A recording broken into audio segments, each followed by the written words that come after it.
నమస్కారం.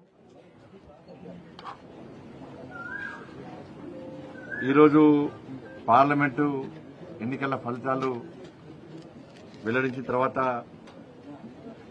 నన్ను రెండవసారి భారీ మెజార్టీతో గెలిపించినటువంటి నా కరీంనగర్ పార్లమెంటు నియోజకవర్గ ప్రజలందరికీ, కష్టపడి పనిచేస్తున్నటువంటి కార్యకర్తలకు, నాయకులకు, సహకరించినటువంటి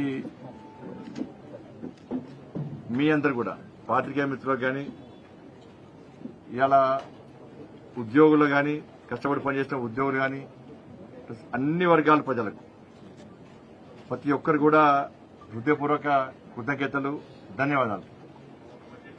ఎందుకంటే మొదటిసారి భారీ మెజార్టీతో గెలిపించిన తర్వాత మళ్లీ నమ్మకం, విశ్వాసంతో మోడీ గారిని ఎట్టి బస్సులో తిరిగి ప్రధానమంత్రి చేయాలని చెప్పి ఒక లక్ష్యంతో మా భారతీయ జనతా పార్టీ కార్యకర్తలు ఇంటింటికి ప్రచారం చేస్తున్న సందర్భంలో ప్రజలందరూ కూడా నరేంద్ర మోడీ గారిని ఎట్టి బస్సులో ప్రధానమంత్రి చేయాల్సిందే, ఈ దేశానికి నరేంద్ర మోడీ గారి అవసరం ఉంది, ఈ దేశం రక్షింపబడాలంటే, ఈ దేశం ఈ దేశం అభివృద్ది చెందాలంటే, తెలంగాణ రాష్ట్రానికి నిధులు రావాలంటే, కరీంనగర్ పార్లమెంట్ ఇంకా అభివృద్ది చెందాలంటే నరేంద్ర మోడీ గారు ప్రధానమంత్రి కావాల్సిందే, భారతీయ జనతా పార్టీ ఎన్డీఏ ప్రభుత్వం రావాల్సిందని చెప్పి ప్రజలందరూ కూడా మోడీ గారి మీద విశ్వాసం, నమ్మకంతో ఈరోజు నేను ఇంత భారీ మెజార్టీతో నన్ను గెలిపించడం చాలా సంతోషం. తెలంగాణ రాష్ట్ర వ్యాప్తంగా మోడీ హవా కొనసాగింది. మోడీ గారి పేరు మీద తెలంగాణ రాష్ట్రంలో ఫలితాలు వచ్చినాయి. అందుకే ఇంత పెద్ద ఎత్తున మెజార్టీ కరీంనగర్ ప్రజలు ఇచ్చారు.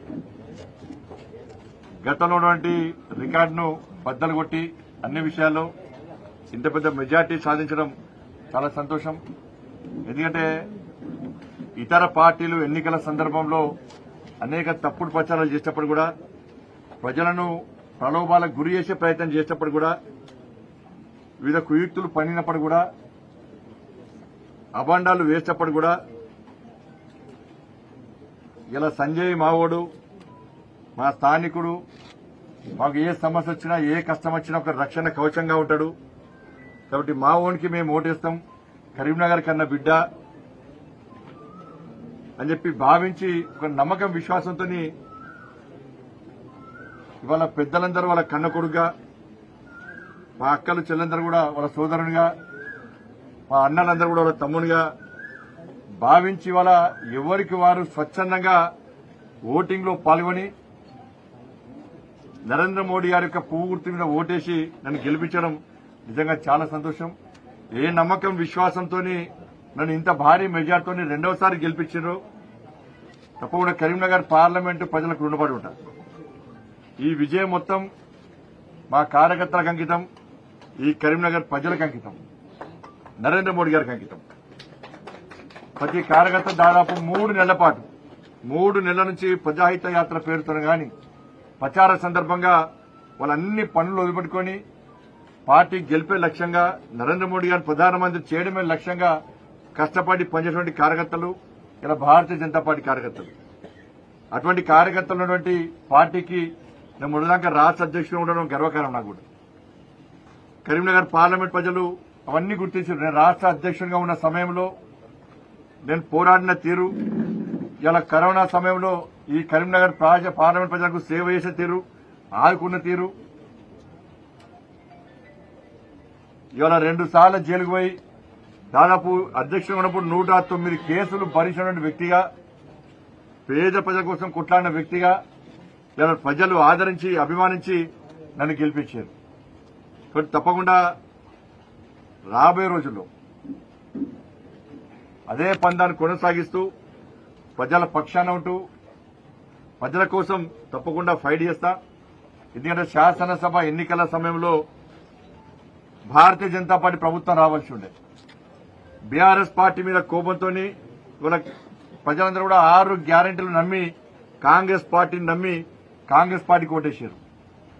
6 నెలలు గడిచినప్పుడు కూడా కాంగ్రెస్ పార్టీ 6 గ్యారెంటీలు అమలు చేయకుండా ప్రజలను ఇబ్బంది పెట్టిన తరుణంలో కరీంనగర్ పార్లమెంట్ లో భారతీయ జనతా పార్టీకి ఓటేయాలి, రేపు 6 గ్యారెంటీలుగా అమలు చేయాలంటే గతంలో రాష్ట్ర అధ్యక్షుడు ఉన్నప్పుడు బండి సంజయ్ అనే వ్యక్తి ఏ విధంగా ఫైట్ చేసిండు, తప్పకుండా ఈ 6 గ్యారెంటీలు అమలు చేయడం తప్పకుండా ఫైట్ చేస్తాడు, దేనికైనా తెగించి కొట్లాడతాడు, మా కోసం కొట్లాడతాడు, పేద ప్రజల కోసం కొట్లాడతాడు, కార్యకర్తలను కాపాడుకుంటాడని చెప్పి ఒక నమ్మకం విశ్వాసంతో ప్రజలు వాళ్ళ తీర్పును వెలువరించారు. కాబట్టి తప్పకుండా రాబోయే రోజుల్లో ప్రజల పక్షానుంటూ కార్యకర్తలకు అండగా ఉంటూ కాంగ్రెస్ పార్టీ ఇచ్చినటువంటి 6 గ్యారెంటీలు పక్కా అమలు చేయాల్సిందే. అమలు చేసేవారు కూడా ఇలా ప్రజల పక్షాన పోరాడతాం. దాంతోపాటు కేంద్రంలో నరేంద్ర మోడీ గారి ప్రభుత్వం తిరిగి ఏర్పడబోతున్నది. మూడోసారి నరేంద్ర మోడీ గారు ముచ్చటగా మూడోసారి ప్రధానమంత్రి కాబోతున్నారు.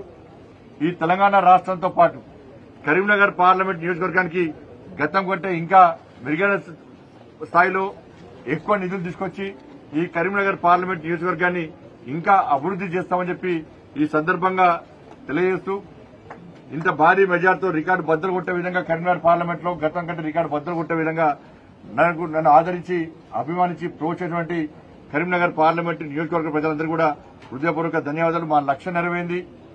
ఎందుకంటే బండి సంజయ్కి ఓటేస్తే బండి సంజయ్ పోయి నరేంద్ర మోడీ గారిని ప్రధానమంత్రి చేయడానికి ఓటేస్తారని చెప్పి కరీంనగర్ పార్లమెంట్ నియోజకవర్గ ప్రజలు ఏదైతే ఆశించారో తప్పకుండా ఆ ఆశయం నెరవేరబోతున్నది. ఆ లక్ష్యాన్ని చేరుకోబోతున్నాం.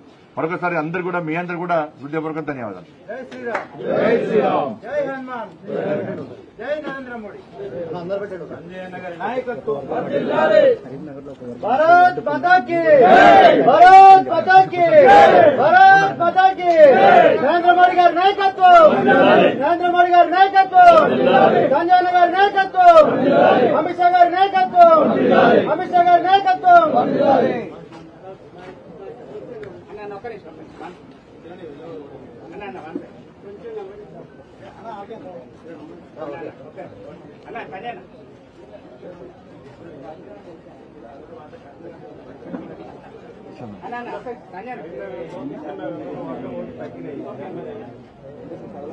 ఓట్లు తగ్గిన ఒక వర్గం ఓట్లు ఎట్లా పడాయని నాకు ఇప్పుడు కరీంనగర్ అసెంబ్లీ ఎన్నికల్లో ఏం జరిగిందో మీకు తెలుసు. నేను కుండబద్దలు కొట్టినట్టు మాట్లాడతాను. నేను ఏ వర్గానికి వ్యతిరేకం కాదు. ఒకరు ఓట్ల కోసం పాకాడే వ్యక్తి నేను కాదు. నాకు ఓటేసే వాళ్ళందరూ కూడా గౌరవిస్తా, నాకు ఓటైన వాళ్ళందరూ కూడా సన్మానిస్తా. వాళ్ళని కూడా నాకు ఏం అభ్యంతరం లేదు. కానీ కరీంనగర్ అసెంబ్లీ ఎన్నికల సందర్భంగా ఒక వర్గం అంతా ఒకటై భారతీయ జనతా పార్టీ అభ్యర్థిగా పోటీ చేసినటువంటి నన్ను ఓడగొట్టారు. ఇలా కాంగ్రెస్ పార్టీ, బీఆర్ఎస్ పార్టీ ఆ వర్గం ఓట్ల కోసం కక్కుర్తిపడ్డారు. వాళ్ళ ఓట్ల ద్వారా మాత్రమే గెలిచే ప్రయత్నం చేశారు. ఇవాళ నేను ఆ రోజు చెప్పినా, ఇప్పుడు ఓడిపోయినా కావచ్చు, కానీ నేను ఓడిపోయినా గెలిచిన ధర్మం కోసం పనిచేసే వ్యక్తిని, పేద ప్రజల కోసం పనిచేసే వ్యక్తిని, పార్టీ కోసం పనిచేసే వ్యక్తిని. కాబట్టి కేసీఆర్ అనే వ్యక్తి కరీంనగర్కి వచ్చి తుర్కోలందరూ ఒక్కటి కావాలి, బండి సంజయ్ని ఓడగొట్టాలి, బండి సంజయ్ గలీజ్ గాడన్న కేసీఆర్ ఎంత గలీజోడో గుర్తించి అలా కేసీఆర్ బీఆర్ఎస్ పార్టీని అడ్రస్ లేకుండా వేసిన పార్టీ ప్రజలు, తెలంగాణ రాష్ట్ర ప్రజలు దాన్ని గుర్తుంచుకోవాలి కేసీఆర్. కానీ పక్క ఒక వర్గం వాళ్ళు ఓడగొడితే ఇంకో వర్గం వాళ్ళు కరీంనగర్ పార్లమెంట్ లో గెలిపించి రాలేదా? పోయినసారి అదే జరిగింది, ఈసారి అదే జరిగింది. కాబట్టి వాళ్ళు కూడా ఆలోచించాలి. ఆ రెండు పార్టీలు వాళ్ళని ఓట్ బ్యాంక్ అని చూస్తున్న విషయాన్ని వాళ్ళు ఆలోచించాలి. హిందూగాళ్ళు బొందు అంటే కేసీఆర్ కపై బొందు పెట్టి కేసీఆర్ పార్టీని బొందు పెట్టారు. కేసీఆర్ రికార్డు బద్దలు కొట్టాం. తెలంగాణ ఉద్యమ సమయంలో కూడా కేసీఆర్ కొట్లాడితే కేసీఆర్ కంటే ఎక్కువ నాకు వచ్చింది. వాళ్ళ కేసీఆర్ కంటే ఎక్కువ మెజార్టీ, వినోరావు కంటే ఎక్కువ మెజార్టీ నాకు వచ్చేది వాళ్ళ. కాబట్టి దమ్మేందో చూపెట్టారు, ఓటు బ్యాంకు దమ్మేందో చూపెట్టారు వాళ్ళు. ఓటు బ్యాంక్ దమ్మేందో చూపెట్టారు కరీంనగర్ నియోజకవర్గంలో.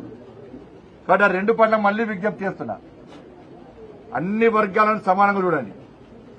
ఒక వర్గానికి కొమ్ము కాసే ప్రయత్నం చేస్తే ఫలితాలు ఇట్లుంటాయి. ఒక వర్గానికి కొమ్ము కాసే ప్రయత్నం చేస్తే నేను ఏ వర్గానికి వ్యతిరేకం కాదు నేను, కానీ అన్ని వర్గాలను సమానంగా చూడమంటున్నా. నా వర్గాన్ని వ్యతిరేకిస్తే పక్కా వ్యతిరేకిస్తా, నేను పక్కా వ్యతిరేకిస్తా. అన్ని వర్గాలను సమానంగా చూడాలి నేను అంటున్నా. కానీ కాసేపు జెండా కోసం పనిచేస్తాం, ధర్మం కోసం పనిచేస్తాం, ఈ దేశం కోసం పనిచేస్తాం, పేద ప్రజల కోసం పనిచేస్తాం. తెలంగాణ రాష్ట్రంలో మోడీ రాజ్యం, రామరాజ్యం రావడం కోసం పక్కా పనిచేస్తాం. నెక్స్ట్ తెలంగాణ రాష్ట్రంలో వచ్చేది రామరాజ్యం, మోడీ రాజ్యం. ఏం చేసిండు ఇప్పుడు తెలంగాణ రాష్ట్రంలో కాంగ్రెస్ పార్టీ గదే ప్రచారం చేసింది. రిజర్వేషన్లు వచ్చేస్తారు, రాజ్యాంగాన్ని మారుస్తారు, ఇవాళ ప్రజలు ఏం చేశారు? అధికారంలో పార్టీ మేము 15 సీట్లు గెలుస్తాం, 14 సీట్లు గెలుస్తామన్నారు. ఇవాళ ఏమైంది? ఇవాళ కాంగ్రెస్ పార్టీ తక్కువ సీట్లు రావడానికి కారణం ఏంటంటే ఇవాళ ఎన్నికల సమయంలో భారతీయ జనతా పార్టీ తప్పుడు ప్రచారం చేయడం, మోడీ గారి విషయంలో భారతీయ జనతా పార్టీ నాయకుల విషయంలో వాళ్ళు మాట్లాడిన భాష, అయోధ్య రాముని విషయంలో, రాముల వారి అక్షంతల విషయంలో, రాముల వారి ప్రసాదం విషయంలో వాళ్ళు హేళనగా మాట్లాడే భాష ఇవాళ తెలంగాణ రాష్ట్ర ప్రజల్లో గుణపడని చెప్పి ఆ భాషను చూసి మరి రిజర్వేషన్లు ఇచ్చేటోళ్ళం మేము, రిజర్వేషన్ అమలు చేసేది మేము. కాబట్టి అందుకే తెలంగాణ రాష్ట్రంలో ఫలితాలు అట్లా వచ్చింది, మాకు అనుకూలంగా వచ్చింది.